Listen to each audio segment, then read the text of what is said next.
Honourable Presiding Member.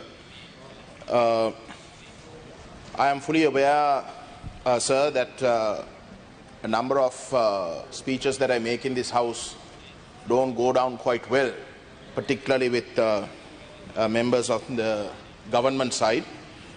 But I work on the basis that my views and the views of my constituency must be accurately voiced. And that is important because members opposite and members on this House, on this side, must know the true meaning of what our constituency says. And just because it might be unpopular or just because it might come up against some resistance, we must not try and edit what was actually said or done. In that respect, I wish to point out that the Honourable M.A. Sumandran's comments today with regards to a protest march that took place from Pottuwil to Poligandi over the last 5 days that ended on the 7th, he claimed that that march was based on 10 demands. Those demands were indeed made. There can be no doubt about that. But those 10 demands were not the only demands that were made. In fact, there were 4 core demands that were made, and those 4 core demands were enunciated or voiced by His Worship Velan Swami at the end of the march in Poligandi. The Honourable M.A. Sumandran did not wait till the conclusion of the march. He left early in a hurry. So I wish to place on record, because it's important to know that thousands of people, over 60,000 people marched from Pottuwil to Poligandi, not purely to make certain demands with regards to the government. They put forward core demands that were essentially political in character. And this House must be informed of those 4 core demands. The first one is the recognition of the Northeast as the Tamil and Muslim Tamil-speaking people's homeland, the recognition of the Tamils as a distinct nation, the right to self-determination of the Tamil nation, and the referral, and this is important here, the referral of Sri Lanka to the ICC and other international accountability mechanisms to look into and investigate the crime of genocide that happened and is continuing to happen, that is being committed by the state. Now, these might be controversial with regards to members sitting opposite, but that is a fact, and those facts must not be hidden. And it is on that basis that I wish to make a small correction to the Honourable Sumandran's comments earlier this morning. We are talking about employees. I also wish to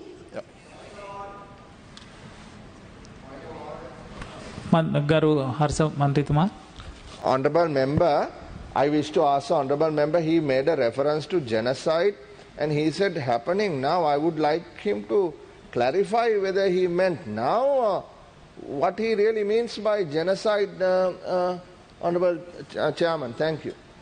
Yeah, the Honourable Member knows genocide is not only the loss of life.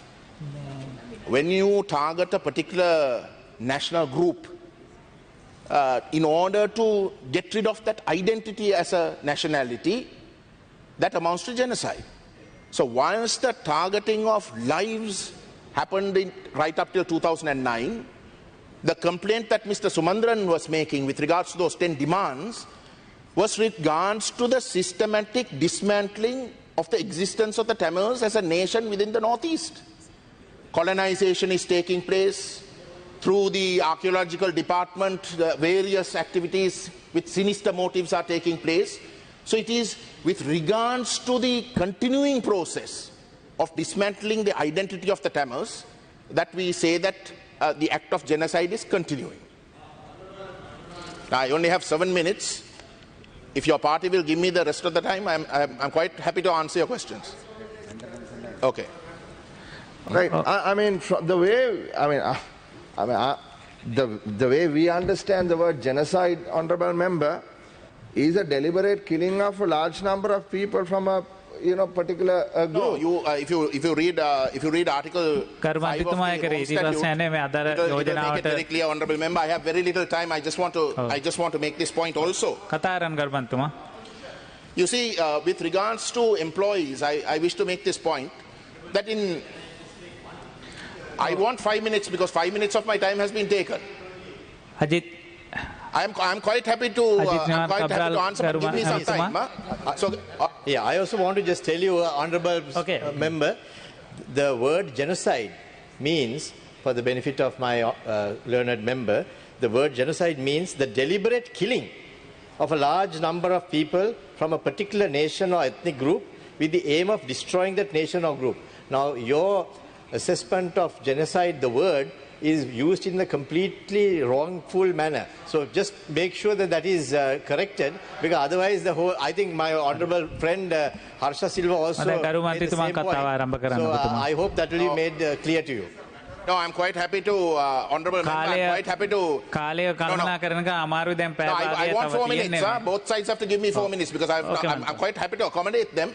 But they must not take my time. Because the honourable minister, relevant minister is here. I want to bring up certain issues also with regards to the honourable minister who sits next to me, which is the Minister of Higher Education.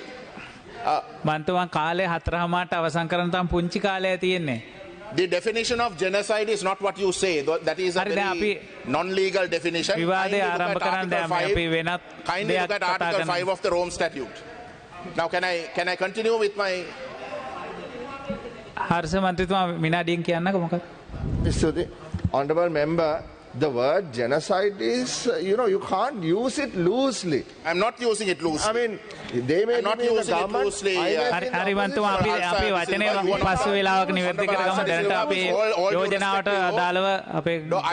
all due respect to you, I'm a lawyer, I'm a qualified lawyer, and I also am very careful with the words I use.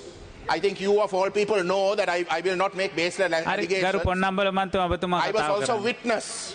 I'm also a witness to what happened. It is on that basis that I'm telling you that genocide took place, and it is the duty of the Tamil people to ask for justice for that genocide, right?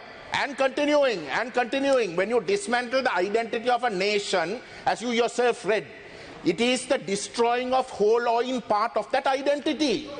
And that is the crime of genocide. Genocide does not only include the absolute loss of life. And this is not a legal term. This is a simple English word. The meaning of that English word is what we should be conscious of.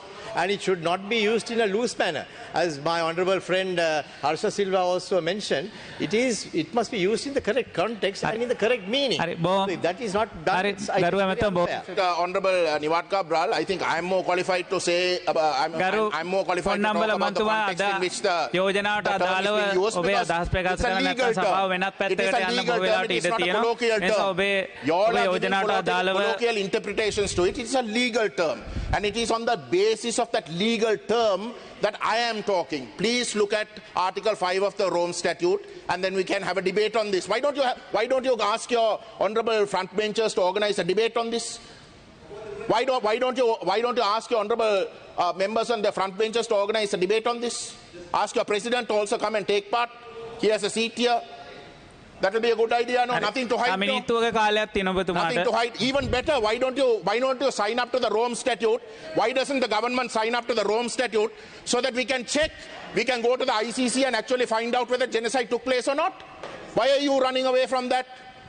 Why are you running away from that, Honourable Niwat Cabral, without disturbing me?